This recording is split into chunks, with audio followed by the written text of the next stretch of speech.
All right, well, this may be it. Why don't we go ahead? It's about almost one of, so we'll go ahead and pray and get started. In case you're wondering, this is the one on budgeting tips. So if that's what you signed up for, you're in the right place. And we'll go from there. Father, thank you for this conference and for brothers and sisters in Christ. Thank you for First Baptist and their hosting of this a great time together, fellowship and learning. And we ask for each of the sessions going on now, including this one, that Christ would be honored and we might be encouraged and challenged to live for you in a better way. We pray in Jesus' name. Amen. All right, so this is tips for family budgets. I don't have a handout. There's only about four or five major points. This is meant to be interactive. I recognize a few of your faces. I think a couple of you have been in sessions with me, so it's open for discussion and questions. This is meant to be kind of entry-level budgeting tips, and it looks like I have a mix of older and younger. I don't know, single or family or grown kids. I didn't know what I was coming into, so it's kind of a mix. So this is kind of basic. So let's jump into it. Some tips, some practical tips of budgeting. The first point I'm calling first things first. So these are preliminaries. These are some priority principles we need to get down. And the general heading here, under this one I'm going to discuss for 5 or 10 minutes, but of this heading. But the first general idea is God needs to come first. So as in all aspects of our lives, we're dealing here with money, finance, budget issues. God comes first, and that's going to take shape in 3 or 4 areas. So let me develop. That's the main principle. God comes first. First things first. God comes first. It is interesting to note that God puts a high priority on how we use our money, how we spend our money. In fact, you may have noticed this. Somebody may have mentioned it to you. If you're very studious, you might have done the counting yourself, or you may have intuitively come across this as you read through, for example, the Gospels. The Lord teaches more and speaks more about money and material possessions than about heaven and hell. As important, obviously, as heaven and hell issues are. I mean, that is absolutely eternally important.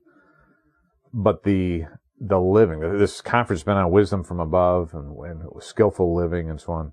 One of the big skills, and the Bible emphasizes this heavily, is how to handle, how to look at, how to use, how to deal with money and possessions. And that's what we're talking about here.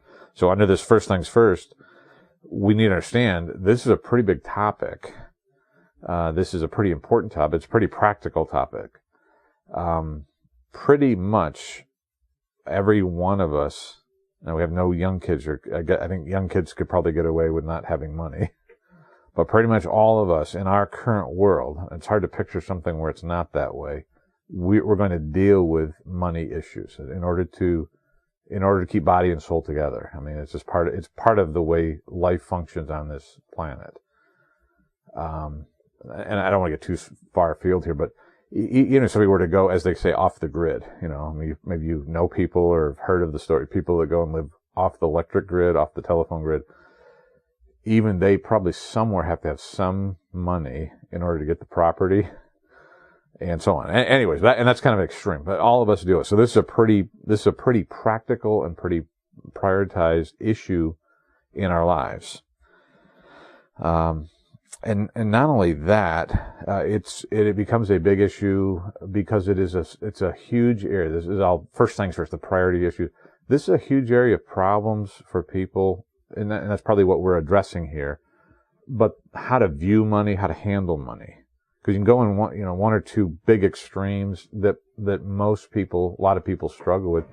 You either get into the greed, covetous, materialism aspect. And that is more or less promoted in our culture. I mean, that's sort of the American dream involves that aspect. And then if you swing the pendulum back too far, you get into kind of a hoarding, stingy, non-generous, self-centered kind of thing. And the biblical balance is somewhere in the middle there of looking. In fact, it's almost more than just balancing it. It's not just the pendulum in the middle, but if we begin to look at money as a tool, not as a possession. That's partly what I'm looking at here. It's also a huge deal in relationships, particularly families or marriages. Money issues, money disagreements, debt issues, money problems is one of the leading causes or contributing factors in divorce and marriage trouble. So it's just a huge practical issue. Still here on the First Things First, quickly. This is a summary of a much longer, you can make it into a lesson or a series or a large study, but 2 or 3 stewardship principles. So we're in this field. When we talk about stewardship, that is managing our lives for God, regularly money comes up. I mean, that's usually one of the first line. Most of you probably heard of a series on stewardship, right? Or something. All right. By stewardship, we really mean all of life. So I'm not covering all of life here in this one, but I want to suggest to you that stewardship actually covers all of life. Three really core ideas under stewardship briefly. Number one, the biggest one, the foundational one is God owns it all. So everything you have is actually His. He has put it into your control, into your management. That's what stewardship is. And He's put it under your usage, but it actually belongs to Him. Everything we are, everything we own, everything we have comes from God. So God owns it all. It all belongs to Him, and is supposed to be used for Him, for His glory. Second big stewardship principle, and I'll mention, this is the first thing first, but the tithe. In our circles, everybody familiar with the tithe principle? All right, the tithe is, literally means 10%. Anything else is not a tithe, just by definition. But the Bible advocates, it presents a principle of giving back to God, giving to God a tithe that is 10% of one's income or increase. And most of our churches, especially ones with older covenants, traditional covenants, will probably include that in the wording. We'll have it, we covenant together to do this, this, or this. We covenant to support our church generously. And it usually, the teaching underneath it is a tithe. So 10% of your income. And I'm putting it first things first because as we make a budget, I'm going to recommend to you that if we're following God's principles, is what I'm trying to present, principles from the Bible, the first one is going to be the tithe. So off the top of your income. If you're going to follow this principle, and I'm advocating for it, a minimum of 10%. We're actually, part of our goal is going to be to manage our financial affairs in such a way that at some point we're able to do more than 10%. You recognize in the Old Testament, if you've added the numbers up, the tithe of the Israelites, the tithes, there are several of them. I forget the exact number, but it ends up being something like 23 or 25% of their regular income went towards the temple and towards God's worship and so on. But the tithe, it's the biblically accepted way. Maybe real quickly here, we ought to understand the tithe. The secondary purpose, or maybe even the side effect, the secondary effect of tithing to your church, giving to the Lord's work, is that the Lord's work, the church has money to do the ministry of what it needs to do. But that's not actually why you give it.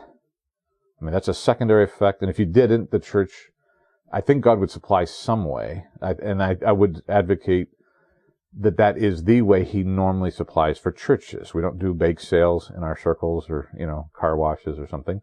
We just give freely, free will offerings.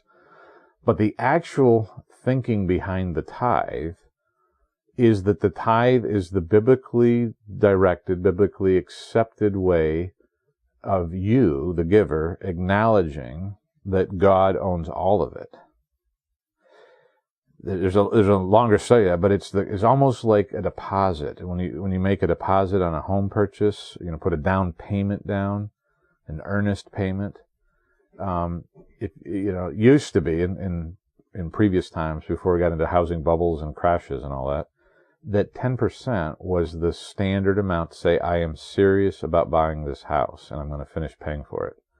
And so there's something about that. I'm not going to get into the philosophy of it, but the biblical concept seems to be that by giving this amount, you give less than that, you're not tithing. You give more than that, there's an offering aspect. We love you, Lord, want to even do more. But 10% is the biblically accepted way to acknowledge God, I love you, and I'm returning this. But it's my way of acknowledging you actually own all of it. That leads in the third principle I'll just list here, and that is that stewardship, this whole very large field of stewardship, that the tithe isn't stewardship. Stewardship's really what you do with the other 90%. So I'm trusting that you're there. If you're not, I understand it's actually a matter of faith and obedience to tithe. If you are living on a tight budget and you're not tithing and you wonder, if I took 10% off the top, how am I going to eat? How am I going to make my payments, etc.? I understand that's a matter of faith and obedience, and got to work at it. And while my initial statement to you will trust God and do it, if you're not quite ready, start with 5% and work your way up. But the idea biblically, the concept biblically is 10%. The last first things first here is that money is something that we use. It's a tool and not an end in itself. Again, this is part of the American perception that is wrong.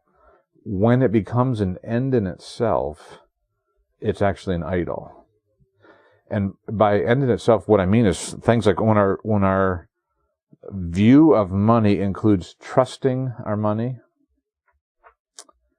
And on a surface level, at least, we all have that at some level, because we've all been at this point. I am pretty sure, looking around at adults, there have been days, I'm sure, where you've had nothing in your wallet, right? We've all had that day. No money, we're out. The week's not up, but the money's gone.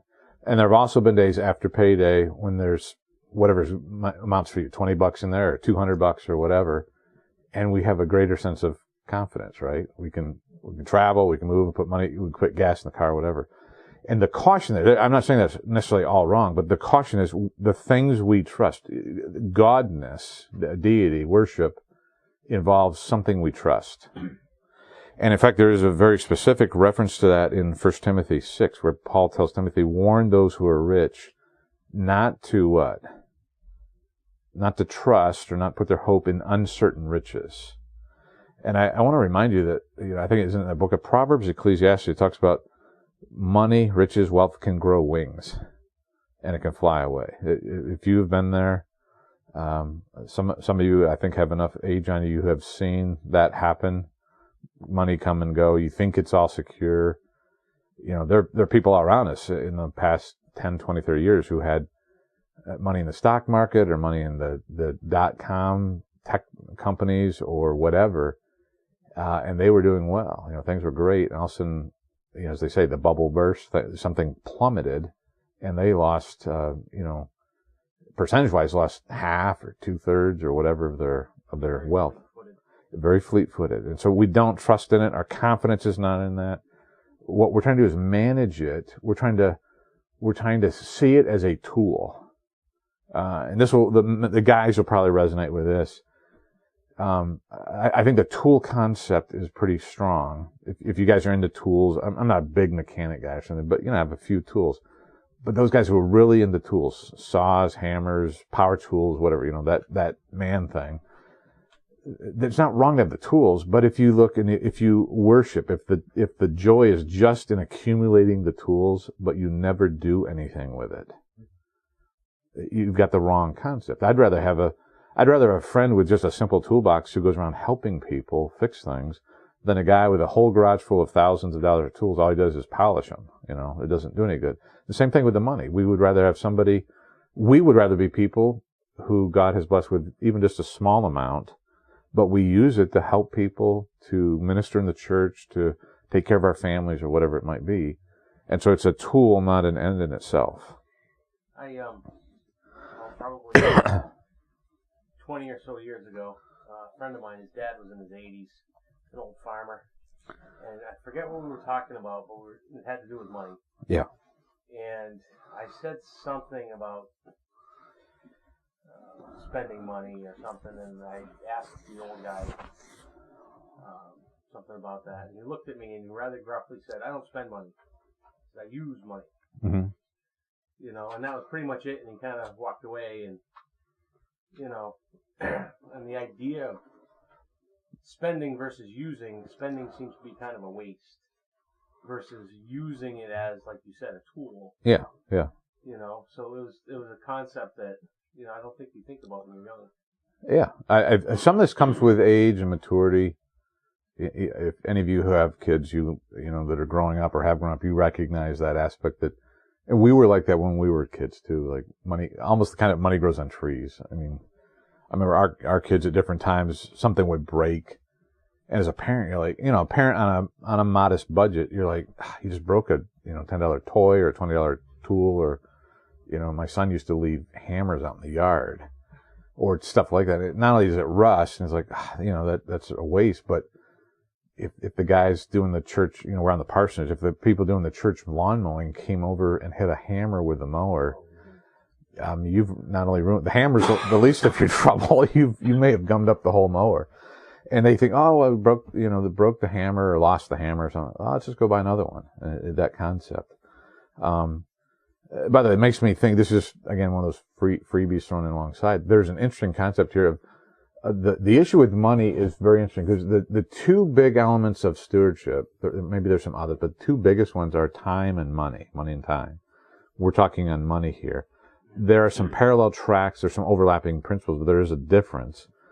One that's interesting with the money aspect, because money at its core, what money is, it is a representation of energy or value.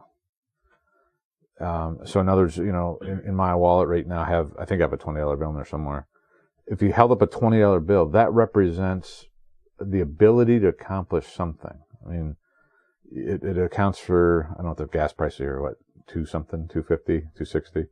So that'd be, about 6 or 7 gallons. That $20 bill, depending on what your job is, you might have worked 1 hour.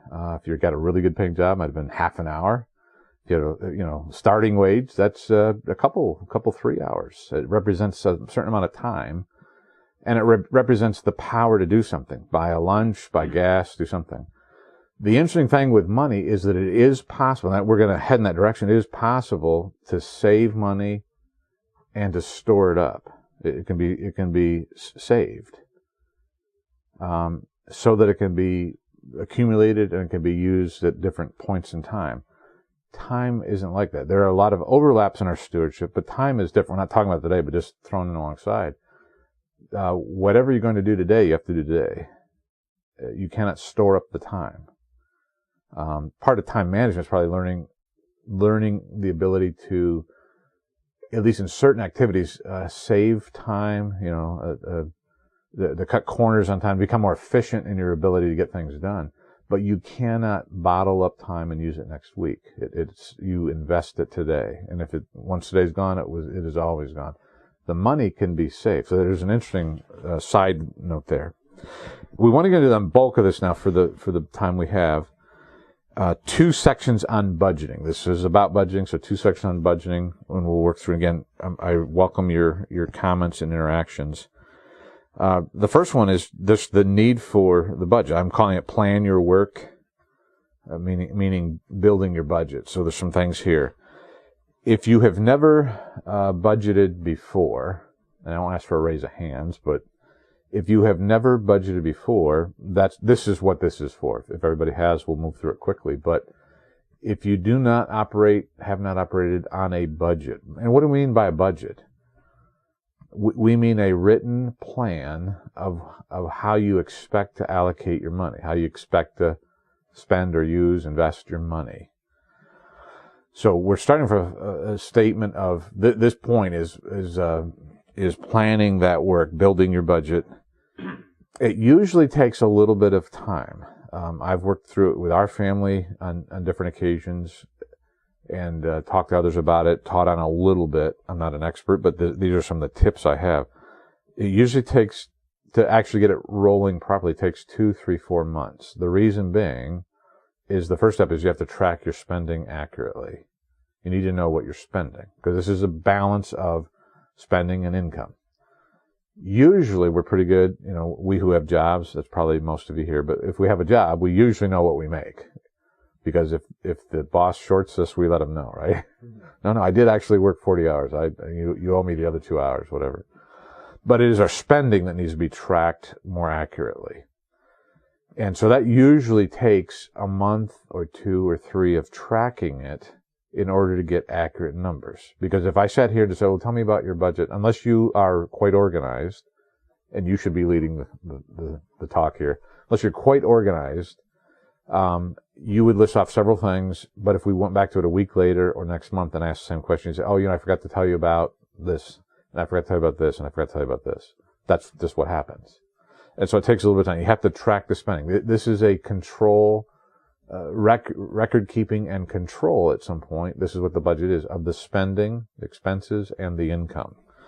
And so you have to track your spending. That takes some work. It usually means taking receipts, recording them, tracking them for a time period so that you're getting a good cross section over 2 or 3 months.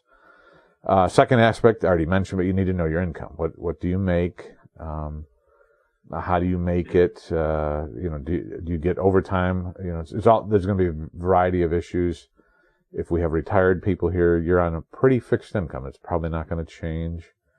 If you're on a salary, that's usually fixed at some level. If you're hourly, if you get bonuses, as a side note, if any of you work seasonal or sometimes overtime or sales work, you're going to need to learn where your income can go up and down, especially in large segments. Do not budget, as you make this budget, do not budget on your peak income. It's going to be a problem. In years past, I've owned a shop, and one of our employees early on came on board when we were in the heavy season. We were somewhat seasonal in this time of year in the spring, and we had spoken to this person coming on and said, the first few weeks you're going to be working a lot of overtime. We're in heavy season, and they were younger, didn't listen real well. They went out and purchased a car on plan based on higher income of the season, and for the next 3 or 4 years they struggled with that aspect. So you got to track your spending, know your income. As you're working on this, generally when somebody comes to a point, I need a budget, they're saying, I need to control this. We're out of control, got to do something. You got to deal with reality. And by deal with reality, I mean, you do need to know some normal figures.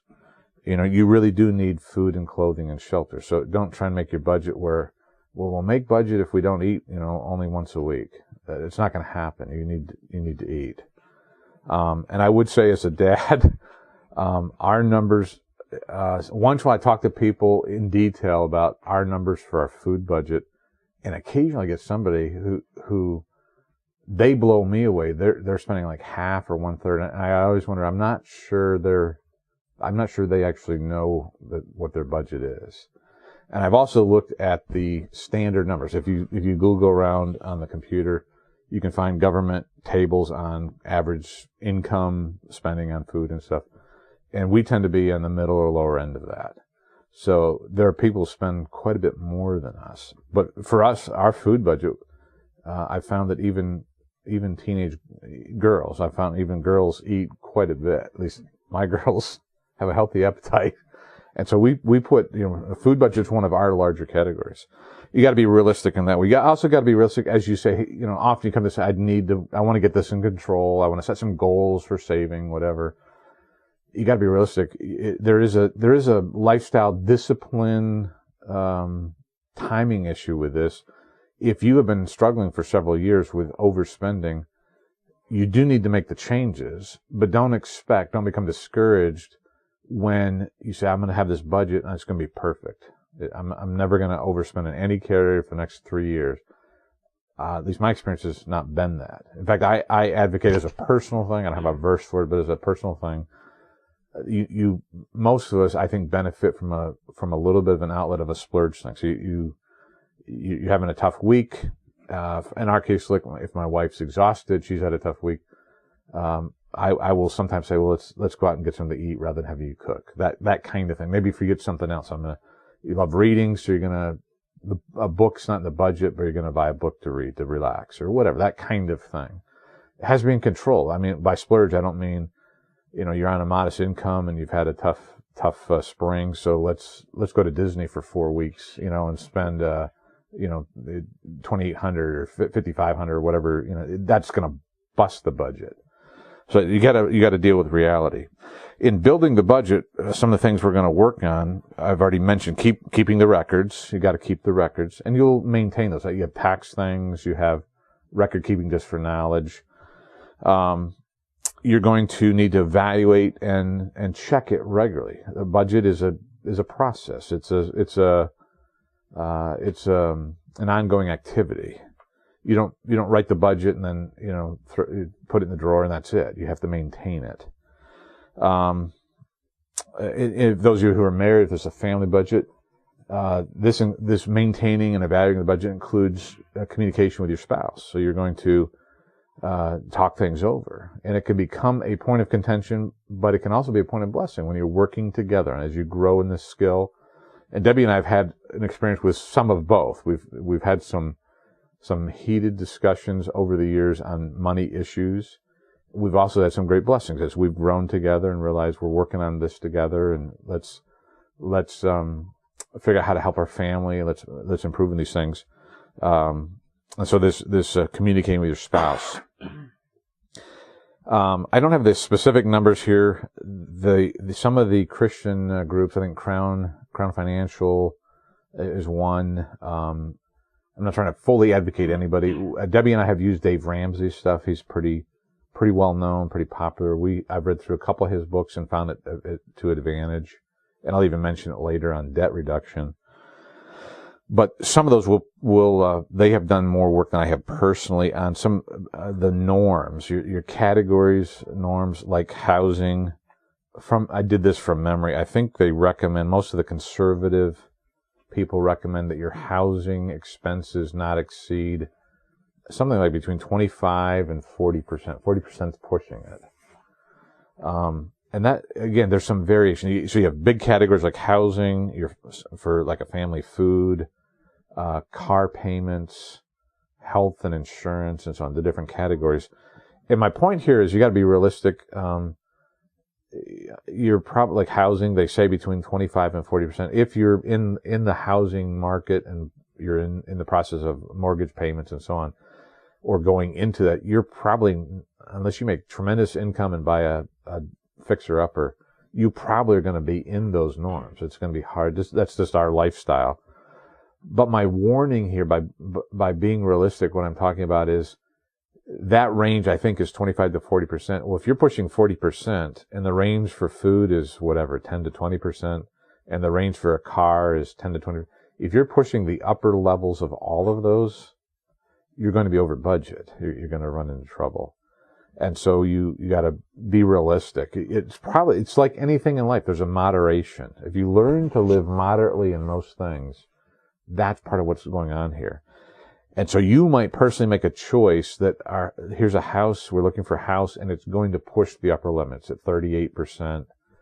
But what that means is we need to drive an older car, or we need to keep the car we have and wait till we can afford a little better car. You have to balance it. And that leads into the next one, the first goal of the budget. Having kept the records, having set up these categories, and track them, and your income.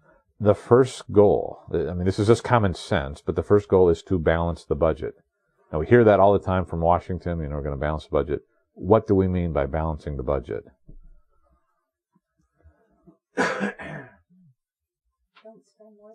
Don't spend more than you make. Learn to live on less than your income. It is funny because that is very simple. It's very, as we say, common sense. But that's the trouble people have, isn't it? Maybe all of us, maybe some of us, maybe most of us have been there at some point in life. The math is simple. If your income is X, whatever that is, and your outflow, your expenses, your spending month by month is X plus whatever, there's a hole. This is called debt. This is a problem. And there's some additional aggravated problems with debt. Of course, we'll get into that in a minute, but one of them is if it's on credit cards or whatever, the debt begins to have its own service, right? The debt accrues interest. If you do not pay it, not only do you owe the 100 or the 1,000 that you've overspent, if you don't pay it off, now you owe the $1,000 plus the interest on the $1,000, and it begins to be a real problem. This is the debt problem. So the first goal is to balance the budget, match the income, the outflow. And if you are working in that direction, again, this is this process. I'm saying it probably will take 2, 3, 4 months. You need a little time, because the first month you make the budget. Oh man, we forgot about, the kids' teeth or something. We forgot about this, forgot about that. So the second month you begin to include it. Third month, okay, we missed this, now it's there. And then you realize, actually the reason our checking account keeps dropping or whatever, we're spending more than we make. And so the first goal is to balance the budget, matching the income and the outflow. The only 3 ways that I know of doing that, you can tell me if there's something else. I didn't include inheriting it. I guess you could inherit something. But the only 3 we have control over are you decrease your spending, and that's part of the budget shows us, okay, we're spending X in this category, we're spending Y in this category, we're spending Z in this category. These are not fixed expenses. It's not the car payment, it's not the health insurance payment, it's food, it's eating out, it's entertainment, it's whatever. In order to balance the budget, we're going to have to decrease in some areas. The other way to balance it is what? Make more money. All right. So you decrease the spending, or you increase the income, or you could combine it, some of each. Now that might include, this decrease in spending or increase in the income might include some things like, that was a spider, might include, even selling off assets, some of these are tough. The car one, I'm not an expert on cars, purchasing cars or fixing them, either way. But it might mean selling off your car. I mean, if you have a payment, if you can sell it off and get out of it. Sometimes people are underwater, as they say. You owe more in your car than it's worth. That's a bad. You're stuck. You're going to be paying that. But if the car's worth more than what you owe on it, you could sell it and you downgrade for a while. This is kind of Dave Ramsey stuff, if you've listened to Dave Ramsey. So you got to decrease spending or increase income. Increase income could be a second job. It could be, some kind of thing like working extra hours. Depends on your situation. Family situation. It could be if the wife isn't working or is only working part-time, she goes to full-time. Now there's some challenges in all this. You have to think through this carefully, because not every job, let's say you have a situation where maybe the wife's currently at home, so not working. And you say, oh, I saw a job in the paper, a friend told me about a job, and it's, I don't know what's good around here, $12 an hour, $16 an hour, whatever. It sounds, oh, that's not too bad, it's part-time, it'd work. There's almost always always some other factors to think through before you do this. For instance, I'm just throwing out some practical examples. If your wife goes to work for $16 an hour, to me, in our area, that sounds like pretty good hourly wage, not bad hourly wage. But what if you're in a situation where when she does that, we now have to have childcare? And what if the childcare is, you find a friend who'll do it for $5 or $6 an hour? Well, now that 16 is down to 10. And really tough one would be what if in order to get, she needs a reliable vehicle and you don't have one currently? What if you buy a vehicle? What if she needs particular clothes? It's a job where she needs a uniform or something. What if it means she's going to be eating out more often, just to be practical? You can see, you add up all these things, all of a sudden that you're not really making what you thought you're making. And don't even forget about taxes. If you're making, if that, in a setting like that, if your wife or whoever, whichever one's adding on hours, if your tax rate jumps, you're again not making as much as you thought. So you have to work through this, with those kind of things. So, matching income and outflow, decrease spending or increase income, or some of each. And you're going to look at your budget, you're going to look at your situation, and you're working to get rid of, because the goal is to work towards this matching, and we'll get to in a second, getting rid of debt. But it might include even selling off or giving away possessions, probably selling off so you can gain some money to pay off on debts and whatever. Some tips for savings. This would be, and this is where you guys probably have more ideas. We'll take just a minute or two here. I don't want to spend too long on this, but this is under that decreased spending, whether or not you do couponing, whether you shop at sales, if you have debts, we'll talk debts a little bit more, but you can cut interest rates, looking for bargains, buying used. There's a lot of other things. The one big issue here, any strategy you have for saving money is great. But the caveat, the caution is, the best deal in the world is not a deal if you don't need it or use it. So, and I think we've probably all done this, I'm sure. It's a kind of common experience. Come home, tell your wife, oh, I found this great deal, about this, whatever, this gizmo. It's $1,000 gizmo. I got it for $120. Well, I mean, the savings is pretty good. And she says, you don't even like that gizmo. I mean, you know how to, like garage sailing, some people really get into that. I haven't seen it for a long time. I didn't watch it regularly, but there's some of those extreme couponing shows. And some of them are amazing. Like, oh, they bought all this stuff. They saved up all this couponing. And I think there is a strategy for couponing. It takes some time. You have to be able to trade off some of your time. But some of the time when I was watching that years ago, I was like, do they really need 400 bottles of toothpaste? I mean, are you really ever going to use that? I know you got it for, less than 30 cents a thing. But you got to have enough room to store this. And then next to it is the bleach. Next to it is the deodorant, So you got to have some balance in here. It's not really a bargain if you're not really going to use it. Even food things, if you buy in bulk, it will, normally you can save money buying in bulk, but if you bought in huge bulk, even stuff you do use, but you can't use that much in a week and it goes bad, have you really saved money? So you got to think through these things. This is part of this wisdom, this skill in dealing with it. Any suggestions there on, are there questions or thoughts, suggestions on the saving? Because we are for saving money. We're for stretching a dollar. We're for saving money on those kind of things. This is in order to balance the budget. Yeah. Yeah. You talked about communicating with your spouse. Yeah.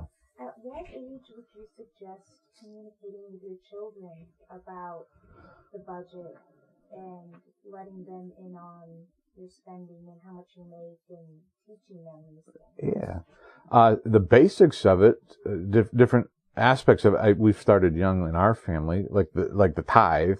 We have encouraged the kids. We've taught on it at church, and then we reinforce it at home. But we have encouraged the kids from the earliest age. If you go work for the neighbor and they pay you $2 for shoveling, well, 20 cents ought to go to the Lord when we get to church. And so we've done that part of it. We have come through some debt in the past. That's a longer story, but we've had debt in the past. And the short version of the story is, in our personal finances, we have normally not carried debt. So we've been mostly debt-free in our personal finances. We owned a business for a while that did not do well. And so we carried debt from that. So in our circumstance, substantial debt. And so we've had both. In that setting, things like that, I have taken upon myself, I think some of Larry Burkett's, if you've read older stuff, Larry Burkett, who's with the Lord now, some things I'd heard him teach on, read some of his works. I felt that as a husband, probably some of the problem was my poor decisions in this. And so I didn't want to burden my wife. We would talk over stuff, but the actual paying of the bills, I said, I've made some decisions that didn't work well, so I need to take responsibility to pay the bills. Don't bother you. I'll let you know how we're doing, and the same thing with the kids. I wouldn't, burden them with that. Once in a while, don't mean to pick on my wife. Once in a while, because some of that stuff does burden her. It's a stress level for her. And she's occasionally said stuff to the kids like, don't you kids understand how much we're spending? And I've tried to encourage her. That's one we've talked over, and I have tried not to burden the kids with the problems of adults. But I would begin teaching. Part of what you're talking about is when we have opportunities. I like when the kids go with Debbie to shop, groceries, clothes, whatever. She is a pretty good purchaser. She's pretty good at knowing what our family needs. She's pretty good at bargain shopping. We get quite a bit of our clothing and such from like Salvation Army and stuff like that. Not all of it, but a fair chunk. And so I think we're teaching some things about budgeting, and particularly about how to shop well, how to get a dollar to go well when they go with her and see that. And so we talk about that. It's just part of life skills, and this is a pretty big one. I don't know if I fully answered your question. I'm not sure there's an exact when. I would work into it. I don't think we have shown our kids our specific budget. We've talked about it, but I don't sit down with them on the budget. We've had projects where we talk about maybe an opportunity at church came up for special giving, and we'll say as a family, not every time, but sometimes we'll say, as a family, what can we do to help the missionary, help the situation or whatever? What can we do to save a little money together as a family?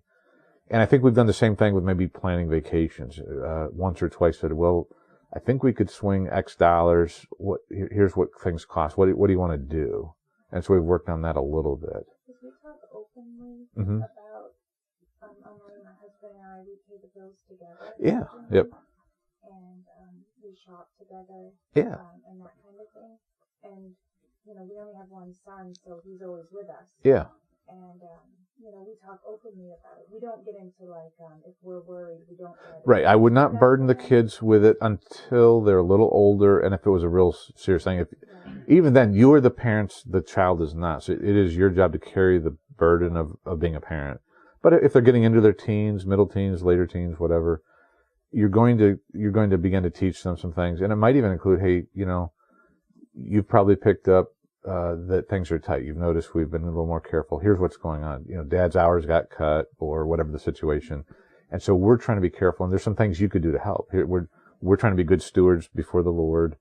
And this is how we think God's going to help us supply. You could do this and this to help us. To save some money, or we're going to, we normally go to Disneyland every year or whatever, but this year we're going to do something a little less expensive, not because we don't love you, but because we're trying to take care of things. So I would include them in the teaching phases as you work through things. And if they're an observant child, they're probably going to ask questions, so you'd answer within the realm of what they ought to know for their age. So. And with the tithing, Mm-hmm. Should children tithe on money they get as gifts? That's an interesting question. I've gone back and forth on that. I'm not sure of that. The general principle, definitely income. The principle seems to be off of the increase. And so there's nothing wrong with tithing off of a gift. I'm not sure that it's mandated. And I have in this room, I have the unique thing, and maybe you've had it too, but as a pastor, sometimes people hear of a need we might have if we're tight or something. Lord's been good to us, and so if somebody knows that I have a need for whatever, $100 for a particular situation, and they were sacrificially giving me $100, and then if I tithe on it, I'm just telling you my rationalization. Right. Now I'm $10 short. If I give the $10 off now, I still have a need. So I don't know. I'm a little bit mixed on the gifts. There's nothing wrong with doing it. Certainly want to encourage generosity with God. And so there's nothing wrong with tithing on the gifts. I think we've not demanded it, but we've suggested it with our kids. So I don't have a firm answer on that one. And with tithing, do we tithe before tax or after tax? Yeah, that's a question that's asked.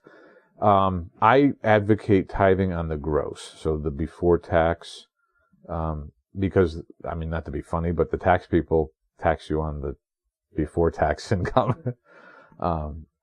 And it really, again, the principle there, that one seems clearer to me. That is increase. Your pay is a full amount. Let me even throw one out. Again, it's a setting for a pastor more than probably for you guys, but you might have something like this.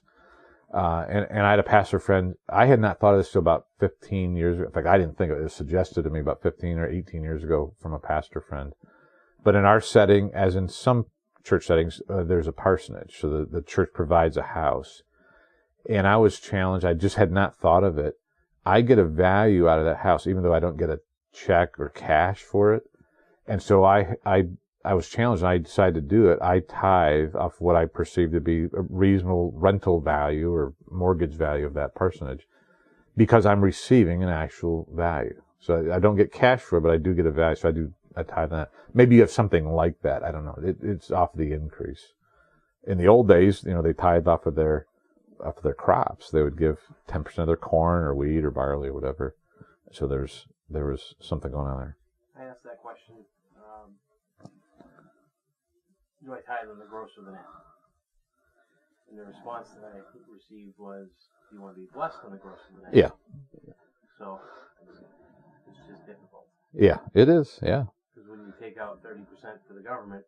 Yeah, especially if you live in higher tax states, you're Massachusetts or New York. They're tending to want to take quite a bit. You can get internally irritated, and you begin to justify it. That's why I'm cautious, not even on the gift thing, but you begin to just, the government already takes this much, but the principle to me is pretty clear that you should tithe on the full amount. You have received it, even though it's been taken off the top. It was yours. You received it, so you got to tithe on that. I was thinking of something too on, everything we have belongs to God. So if He does bless us, and as you get older, think of the children and you brought them well, and you say, well, money can be the root of all evils, as we know, and especially with our children. Sometimes it can split things and stuff. So I was thinking, as I get older, that, if you've done well, put aside, because when you usually pass away, you hope they give something to the church. Mm-hmm. So you think, well, will they? And who was the one that's going to say, say, oh, well, I'll give to the church. Or you can say, I want to give a certain amount to the church. Yeah. Then who's going to give it? And they say, oh, yeah, Mom, I'll do that. Yeah. When it comes down to the bottom line. They might not. Now it's all about money. Yeah. And who's going to do it? Yeah. So I always do, I think, do a CD or do a savings to the church. I've thought about encouraging in a lot of our churches. I know our churches, sort of like here at North Conway, we have a sort of aging demographic membership, and I've thought about challenging them. Hey, and the interesting one is a lot of the older folks who are on very limited incomes tend to be the better givers. They tend to be very faithful and generous and so on. And as they pass off the scene, it wouldn't be bad. I should challenge them practically. Hey, if you're able and if you want, if the Lord lays on your heart, why don't you set up your affairs so that, once you're gone, we kind of need, we count on right now that income for the church. What if you set up, at least for a couple of years, set up to phase out your tithe over a 2 or 3 year period. And that takes the burden off the children too. Yeah. Yep. They're out of the picture completely. Yep. And then it's due when it's due. Yep. It goes directly to the church. Yeah. That wouldn't be a bad way to do it. Let's see. First goal is balance it. Second goal, one's little notch further, live on less than you make. So you're working this budget, decrease spending, increase income if needed, work on the control, work on the features. A third level here would be, and most of the conservative guys advocate this, having an emergency fund, having something in reserve. Kind of rainy day fund, emergency fund. The numbers I've heard, there's kind of 2 levels. First level, usually advocate 1,000 to 2,000 in our days, and because $1,000 set aside will cover a lot of emergencies. Most of the things we would encounter this year, barring catastrophic issues, car goes bad. $1,000 is going to cover quite a bit. Not every repair, but it's going to cover quite a bit. 1 or 2 appliances, unless you have the really expensive ones, it'll cover that. The next level of that would be to get it to, they typically say 2 to 3 or even 3 to 6 months of income. If you have that set aside, there's a freedom there. If you lost your job or your hours got cut or you got temporary laid off or temporary disability or something, a lot of the times those don't even kick in for 6 to 12 weeks.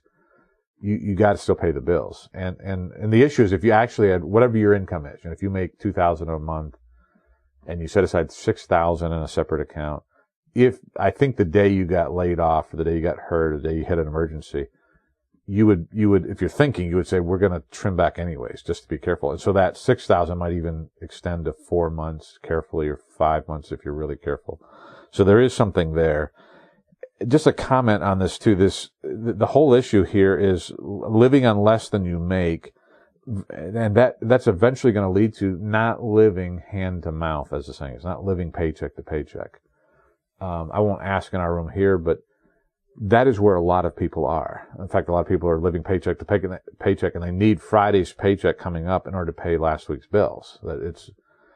That is very stressful. It generally is poor stewardship. I know there are difficult circumstances, and that does occur. But the freedom that occurs when you begin to get past that, and I will say from experience, this is where the Lord has been very kind to us and has taught us some things. We don't live paycheck to paycheck. We're able to go past that. In fact, what we have most of the time, we've hit periods where there's higher bills than normal, but most of the time we're living about at least 1 month ahead. In fact, let me even bring that in here. One of the issues that you're going to work on, if you're struggling with this whole thing, this whole budget, balancing the budget and getting ahead, in other words, creating this margin between your income and your expenses, you're trying to widen that a little bit. One great way, and we're actually phasing out of it as an experiment, but for 6 or 8 years, we have actually operated on a cash system for most of our expenses. And by that, I mean a literal cash system. Not every purchase. We have credit cards. When I usually write a tithe check. But for most of our categories, we have 5 or 6 major categories, we would work off of a cash envelope system. And there's a couple of advantages with that. When we had it flowing fully, we would have the whole month ahead of time. So on the first of the month, give or take, second, third, we'd have the cash, groceries, gas money, whatever it is. Well, there's a sense of confidence, there's a sense of management and so on that is there. There's also it's much easier, even if you don't keep the records really well, when the envelope is gone, the money's out. You stop spending. That's the rule. And the other one, if you've read in this, it's an interesting psychological phenomena that when you spend cash, you tend to spend less. And the numbers I have read, if I'm drawing from memory, are like 25 to 30% less. There are quite a few studies. If you want to Google it, you can look up some articles. That is why retailers accept credit card. Not only the convenience and stuff, but there's a mentality, there's a psychology, there's a human nature issue that when you pull out that card, you feel power. You don't feel the pain of spending the money. It's like next month we'll pay for it. And there is a tendency to spend, that they upsell you on average 25 to 35%. And so if you're having trouble, I'm a big advocate if you went to cash, even if you don't mean to stay there permanently, but if you go to cash for 6 months or a year, you might find you like it. It works well, we still always had credit cards in the background. So if there are a few times much more convenient. If you're on the road for a couple of weeks of traveling, you don't necessarily want to carry $2,000 in cash or something. But anyways, you get the picture. The cash is king there. It really does save money, and it works well. Very simple, because when the envelope's empty, you're done spending. And you can see it going. It's, okay, we're half done and it's only the first week. Well, we better slow down. That kind of thing.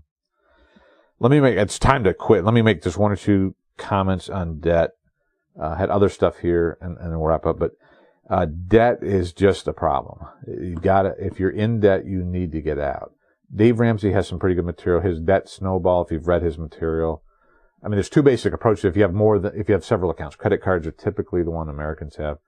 You either pick the one with the highest interest rate, which is mathematically better, or he advocates picking the smallest one, and you just get focused on paying off that. You get rid of one, and then you take that and you put it on the next one combined. You get rid of that, put it on the next one combined.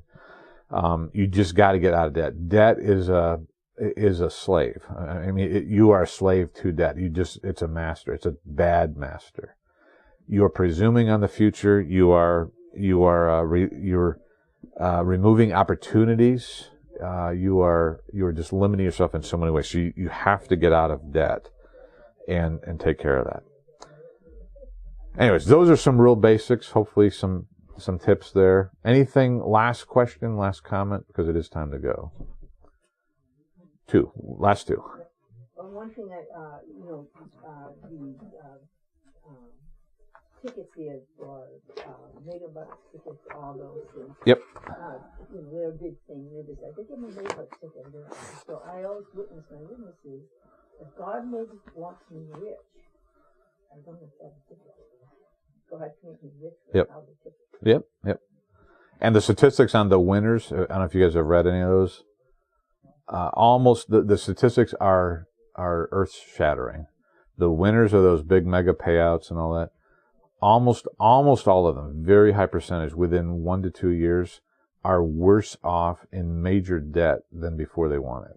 It is bad news. You had one other question? Yes. Is it okay about having debt with like the car and the house payments?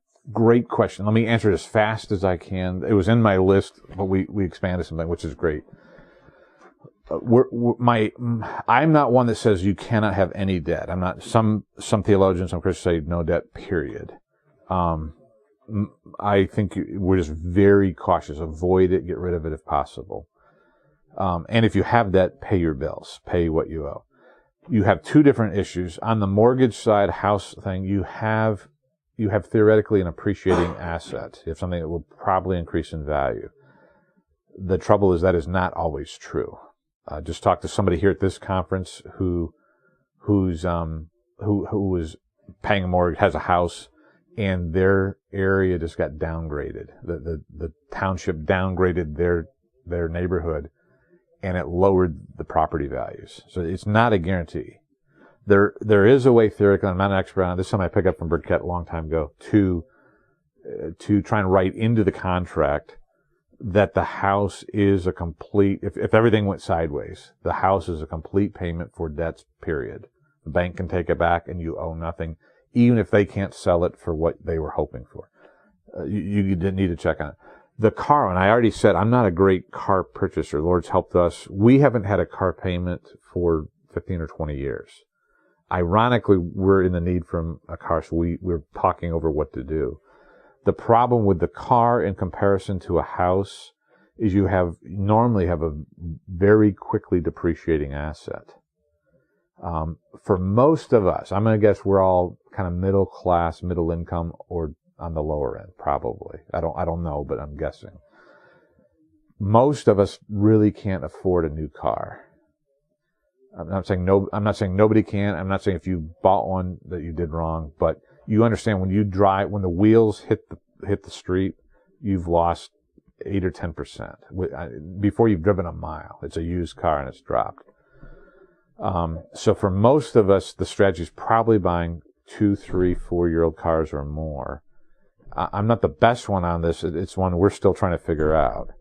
But if I was going to choose between borrowing for a house or borrowing for a car, I would tend towards borrowing for the house. It's a fixed asset. It hopefully, if you maintain it, hopefully appreciates a little bit. The car, unless you're doing collector cars, anybody into collector cars? Not here. Unless you're doing collector cars, the car is going to lose value quickly.